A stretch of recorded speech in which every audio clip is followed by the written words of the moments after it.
Salut les petits gnous, c'est Garga. Alors on va faire une petite vidéo sur le touffu Pazen qui dit quelques conneries. Alors on va le rectifier légèrement. On commence. Donc c'est sur cette vidéo. Salut à tous, aujourd'hui petite vidéo réaction sur une psychologue qui réagit à l'agression des jeunes sur la vieille de 89 ans. Vous vous souvenez, c'est à Cannes, il y a 3 jeunes qui sont attaqués une personne âgée de 89 ans pour lui piquer son sac. Alors au KLM, hein, ils arrivent dans le dos, gros coup de poing dans la nuque là au KLM, elle tombe, hop, et après ils se cassent. Bien sûr, c'est les fameux jeunes, les young, ils sont toujours jeunes, éternellement, c'est la fontaine de jouvence, ils ne vieillissent jamais, c'est fort en chocolat ça. Et vous allez voir, cette psychologue, c'est quoi cette expression, putain? Inès Gauthier sur les délinquants qui ont agressé l'octogénaire. Même quand j'étais jeune, c'est fort en chocolat, c'était un truc de vioc. Non mais... oh, le boomer. À Cannes, quand on n'a pas les moyens de se valoriser autrement dans sa vie, eh bien on se valorise comme on peut. Ah bah c'est valorisant, c'est vrai, hein. Taper des personnes âgées. Plutôt que d'aller dans la lumière, on va dans le côté sombre. Ouais, si tu veux, mais bon. En fait, la société n'est pas réellement de plus en plus violente. Par contre, effectivement, on pourrait dire qu'il y a une sorte de crise de l'autorité, où l'autorité au sens large est assez désavouée. Et on peut accéder effectivement au monde de l'âge adulte de plus en plus tôt, avec effectivement les réseaux sociaux qui permettent de s'exposer, de gagner de l'argent très facilement. Alors non, ce qui permet de gagner de l'argent très facilement, c'est pas les réseaux sociaux, c'est le deal. Mais effectivement, on est dans une crise de l'autorité, ouais. Ouh là là, c'est une expertise là, des bons arguments. Donc pour elle, c'est la société qui est de plus en plus fragile alors. Beaucoup d'efforts, il n'y a plus tellement les rites de passage, que ce soit les diplômes, l'armée, etc. Donc en fait, les jeunes recherchent des manières de se valoriser. Et on sait bien qu'en plus, en groupe, les instincts deviennent beaucoup plus primaires que lorsqu'on prend les individus un par un. Il y a toujours un phénomène de meute, ouais. C'est comme dans les agressions sexuelles en groupe, les viols en réunion. Et en fait, l'engrenage peut arriver extrêmement rapidement. Ce qu'on voit aussi sur cette vidéo, c'est que... Ah bon, c'est la faute du groupe alors, c'est bon. Dis donc, il y a pas mal de groupes en ce moment qui traînent dans les rues, c'est triste. Bon, c'est... pour l'instant, il dit pas trop de conneries. Hein. Il y a des caméras. On dit même pas vraiment. Cette pauvre dame, son sac à main, c'est pas ce qu'il y a dedans. Mais enfin, on peut se douter qu'à 3 à commettre ce genre de larcin, ils vont pas devenir millionnaires dans la minute. Donc on voit bien qu'il y a quand même une recherche là, plutôt de toute puissance, sur un être vulnérable. Et donc évidemment, cette dame était une cible facile pour ces jeunes qui se sentent l'espace peut-être d'un instant, dans la toute puissance, de se dire... Attends, mais frapper une vieille, tu te sens pas vraiment dans la toute puissance. Alors justement, oui, non, c'est pas la toute puissance d'avoir frappé une vieille. C'est la toute puissance d'avoir l'impunité et de pouvoir le faire. C'est pas tout à fait la même chose. C'est plutôt dans le délire, ouais, vas-y, tu vois, le mec, il est glorifié par le fait d'avoir aucune limite à sa saloperie. Et du coup, voilà, bon. On t'écrase ton moustique. D'ailleurs, il y en a un qui tourne, j'en peux plus, il me défonce depuis 2 jours, c'est Barbarossa. Bien, je me sentirais pas forcément puissant, tu vois. Je serais heureux parce qu'il arrête de me piquer, mais voilà. Alors moi je me sens très puissant quand j'attrape un moustique en plein vol, parce que je me dis putain j'ai encore des réflexes de ninja, mais sinon ouais bon. Je peux le faire, je peux transgresser les règles, qui va m'en empêcher? Et donc il y a quelque chose d'impulsif qui se produit là. Et... Bah Mélenchon et sa créolisation va empêcher ça, j'en suis sûr, vous allez voir. Oh, ça c'est pas gagné. Hein. Ils sont pas contenus, et les jeunes ne sont pas éduqués et ne sont pas contenus ensuite lorsqu'ils se trouvent en situation délictuelle. Mais excusez-moi, il y a un truc que je comprends pas quand même, parce que vous dites ils sont dans la toute puissance, ils se sentent fiers d'avoir fait ça, mais on est fiers quand on est 14 ans de mettre des coups de poing à une dame de 89 ans. On arrive à avoir dans sa tête, puisque vous êtes psy, donc c'est pour ça que c'est intéressant. Oh, je suis un thug. Donc, si je résume bien, attendez, pour revenir à ces arguments précédents, ce serait qu'il faudrait une société un peu plus dure. Et non, ça me rappelle certains propos de certains bords politiques, n'est-ce pas? Je ne pas, mais je constate. Mais c'est vrai qu'on en arrive là. Waouh, c'est super, j'ai frappé une vieille dame. Je vais dire quelque chose que je trouve assez triste, mais quand on n'a pas le moyen de se valoriser autrement dans sa vie, que ce soit par une réussite scolaire peut-être, professionnelle ou familiale, sociale, et ben on se valorise comme on peut, et donc on va... Alors là, c'est argument en carton hein, quand même, faut pas déconner. Quand on n'a pas les moyens, quand on prend pas les moyens, quand on n'a pas le courage de prendre les moyens de le faire. Je connais des mecs qui viennent de cité, qui étaient, pendant que les autres ils faisaient les choufs et qu'ils ont fini en 11, eux ils ont bachoté comme des enculés et ils sont sortis de leur merde. Et ils ont jamais fait ce genre de saloperie. Voilà.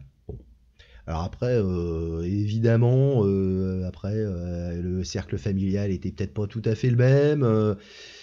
Et d'ailleurs, la plupart de ce que j'en sais, ils ont été un petit peu élevés à la dure avec des tartes dans la gueule quand ils faisaient de la merde. C'est pour ça justement qu'ils en ont pas fait. Ah bon. Autre argument, les Célestins 0 tout sur le forum, ils n'ont rien. Ils ont vraiment rien du tout, 0 diplôme, 0 copine, plus le coup à 20 ans, 25 ans, 30 ans. Et bah ouais, mais ils sont bien éduqués. Ils frapper des gens dans la rue. Et d'où vient ce problème? Voilà. On va prendre les moyens, plutôt que d'aller dans le, on va dire dans la lumière, dans ce qui réussit, on va aller dans le côté sombre et on va briller. Le côté obscur. Par cette transition. Oui, on brille pas quand on attaque. Inès, on brille pas quand on attaque une dame de 89 ans. On brille quand on... C'est un peu facile l'excuse, je vais devenir méchant et je tape des vieilles. Mais même les méchants dans les films, ils font pas ça. Ouais, mais ça c'est dans les films. Dans la vie de tous les jours, les mecs ils sont tout fiers d'avoir aucune limite à leur merde. Voilà, donc ils vont faire des conneries. Ils savent très bien qu'ils vont pas se faire poutrer la face et à l'arrivée, ça donne des psychopathes et c'est glorifiant d'ailleurs d'être un taré, d'être un psychopathe pour ce genre de zozo. Allez, on continue. C'est quoi le niveau? C'est vraiment le niveau 0. C'est les méchants. C'est un niveau en négatif. On se bagarre avec un pote qui a 14-15 ans, qui a le même âge que soi. Là, on peut se dire, ouais, c'est bien, je l'ai eu, je l'ai battu. Mais une dame de 89 ans, enfin, on voit les images. Ouais, mais toi, t'as une mentalité de boomer, Morandini. À l'époque, c'était glorieux de faire un 1-1, de finir le museau en sang et de faire, ouais, je lui ai pété sa gueule à cet enculé. Maintenant, c'est à 12 contre 1 et c'est glorifiant, quoi. C'est plus la même blague. C'est à gerber ces images. Je suis complètement d'accord avec vous, c'est-à-dire qu'à vaincre sans péril, on triomphe sans gloire, on connaît bien le dicton, mais en ouais, fait, mais eux, ils le connaissent pas. On voit qu'ils avaient déjà un parcours délictuel, ils étaient déjà recherchés. On se doute qu'ils vont se faire prendre aisément. Je pense qu'ils le savent aussi, c'est-à-dire que sur le moment... Alors, je sais pas s'ils le savent, à mon avis, ils imaginent que ça va bien se passer, et de toute façon, même s'ils se font choper, bon, ils vont pas se faire éclater la gueule, voilà. Bon. Alors... Bon, ouais, allez, on continue. Ah non, ils vont se faire prendre, mais qu'est-ce qu'ils vont le dire, la police? Oh, bon, bah rien, ok, tu vas prendre un mois de sursis, mais t'es jeune, t'es mineur, donc tu vas rien voir en fait. Et t'auras ton petit tour de karting à Koh-Lantès, et voilà. Perso, j'aurais pas peur. Tour de karting, bah j'y vais quoi. Ouais. Dans un principe de réalité sur le moment, ils sont dans une impulsivité, dans une pulsionalité qui n'a jamais appris à être contrôlée, où ils se disent, tiens, on va faire ça, même si c'est légèrement prémédité, ils la suivent, etc. Mais à mon avis, c'est quand même quelque chose de pas bien. Dans la sociabilisation primaire, c'est quand même du bon sens de pas frapper les gens. Ouais, mais le bon sens, on est en 2022, Coco. En amont, où ils se disent, là, il y a une cible facile, et donc là, on va se sentir puissant l'espace d'un instant. En fait, ce sont des personnalités qui sont probablement dans ce qu'on appelle une structure pré-psychopathique. Ah, donc c'est une structure psychopathique, ok, je sais pas. C'est-à-dire qu'ils sont... Ouais, mais encore une fois, c'est glorifiant d'être un psychopathe. Hein. Ouais, t'es un psychopathe, toi, vas-y. T'es un ouf, trop fort. Vraiment dans quelque chose, dans l'instant, dans l'immédiateté, ils ne réfléchissent pas aux conséquences de leurs actions. Marc, c'était déjà comme ça quand c'est des orques alors, ils réfléchissent pas, ils tapent tout ce qui bouge. C'est comme les orques de Warhammer, ils font wag, ils tapent tout ce qui bouge. Ils mettent de la peinture rouge et ils pensent que ça va plus vite. C'est donc ça le niveau. La wag. Arrêtez-vous, calmez vos frères. Et donc sur le moment, ils trouvent ça extrêmement intelligent et extrêmement intéressant. Ça veut pas dire qu'ils vont pas le regretter 5 minutes après. C'est pour ça qu'on non, ils regrettent rien. Alors là, par contre, faux, nul, zéro. Non, ils regrettent pas. Où des personnes commettent des actes qui paraissent vraiment totalement délirants. Là, les mecs, ils sont ouais, je lui ai bien niqué sa gueule à la vieille. Vas-y. Bon. Avec le motif de il m'avait mal regardé, elle m'avait pas dit bonjour, il lui manquait 10 euros. Ah, dis donc, ça revient souvent quand même ce fait divers. Il m'a pas dit bonjour, il m'a pas regardé, il m'a pas donné une cigarette. Bon, et d'où ça vient tout ça? Je sais pas du tout. Alors, d'où ça vient? Ça vient d'une crise de l'autorité, comme elle disait. Je dirais, moi, que ça vient d'une confrontation culturelle assez différente. C'est-à-dire qu'on a des mecs qui viennent qui sont issus d'une culture où l'autorité est vénère. Quand tu fais de la merde, tu te prends une grosse tarte dans la gueule. Moi, j'ai pu remarquer quand j'étais minot, je traînais avec des blédards, c'était les Marocains qui venaient de débarquer à peu près, quoi. Et quand tu vois, on faisait des conneries, des trucs, et qu'il y avait quelqu'un qui arrivait plus vieux que nous, tu vois, que ce soit un mec ou une meuf, ils avaient systématiquement l'appréhension de se prendre une tarte dans la gueule. Parce que pour eux, dans la logique, quand il y avait quelqu'un qui venait pour faire remarquer qu'il y avait une connerie, il y avait forcément une tarte dans la gueule pour calmer les idées. Par contre, ceux qui étaient nés en France ou qui avaient séjourné assez longtemps en France, ils n'avaient pas du tout ça. Voilà. Donc en fait, il y a deux cultures qui s'affrontent, une culture qui est un peu plus vénère, face à une culture qui est trop laxiste. Du coup, ça fait quoi? Bah, ça fait de la merde. Une connerie plus une connerie, ça s'additionne pas, ça se multiplie. Donc voilà, quand tu mets une connerie, d'origine africaine, on va dire, où il y a un petit côté plus agressif, plus teigneux, avec une connerie plus irrespectueuse de l'autorité, comme on a en France, bah du coup ça donne ça. Voilà. Bon, moralité, pour soigner ce genre de truc, c'est des grosses tartes dans la gueule, autoriser les profs à mettre des bourre-pifs à des machins qui font 1m90 à 15 ans, et si ça suffit pas, ils se retrouvent avec un gros coyote sur le museau qui va leur apprendre ce que c'est la vie à coups de tonfa dans la tronche. Moi je dis ça, je dois être facho. On me payer, etc. C'est-à-dire, sur le moment, ils vont basculer dans leur pulsionalité et réaliser ce qui leur passe par la tête. Ils ne vont pas réfléchir aux conséquences animaux, de leur quoi. fait. Et donc sur le moment, bah oui, cette pauvre dame de 89 ans, ça paraît bien plus accessible pour se sentir puissant et se dire je peux faire ce que je veux, je peux mettre quelqu'un à terre, que...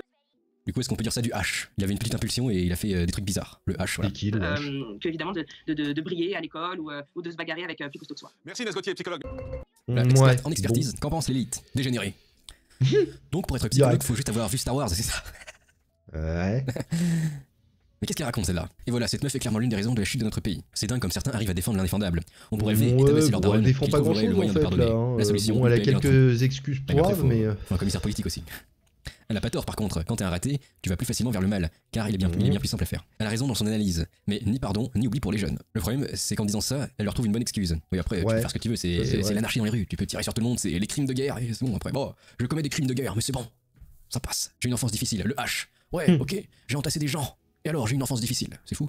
Désolé, si je vous ai explosé, c'est parce que j'avais besoin d'être valorisé. Qu'est-ce qu'il faut pas lire comme merde? Ouais, elle a un peu raison dans le fond, mais bon, après là, c'est limite une excuse, c'est pour ça que ça passe pas, je pense. Parce que là, on en revient encore au terme de l'homo novus. Vous savez, l'homo novus qui n'a plus de spiritualité. Il revient sur Padawan. Tout psychologisé pour retrouver des excuses à tout le monde pour vivre dans une société humaniste, laïque. C'est très étrange, oui. C'est l'homo novus 2022. L'escroquerie de la psychologie démontrée dans un passage télé. Un grand bravo à Inès Gauthier. En même temps, tu passes 5 ans assis à la fac, tu penses que t'as développé des compétences intellectuelles hors normes? Je pense pas. Cette psychologie de comptoir. Alors c'est vrai qu'autour d'un demi, il y aurait eu des réflexions à peu près aussi intelligentes. Même dans un manga, tu trouves des propos plus profonds que ça. Une petite bourgeoise qui n'a jamais croisé d'anglais de sa vie. Quand t'es pas validé par un diplôme... Je tape en dépit de son gauchisme. Enfin voilà. C'est quand même dingo, hein. 2022. Tu te fais frapper, bon, c'est pas de leur faute parce que ils sont pauvres, voilà, la pauvreté. C'était le premier consul Pazone, allez à plus, à Mogus. Ouais, c'est la faute à la société, vas-y salope, là, la France elle a rien fait pour moi, c'est une pute, file-moi mon RSA salope. Bon, ouais, ok, c'était Gaga, finalement, j'ai pas grand-chose de mieux à dire, donc bon, on va s'arrêter là. Hein. Allez, bisous les petits gnous, amusez-vous bien, à plus dans le bus.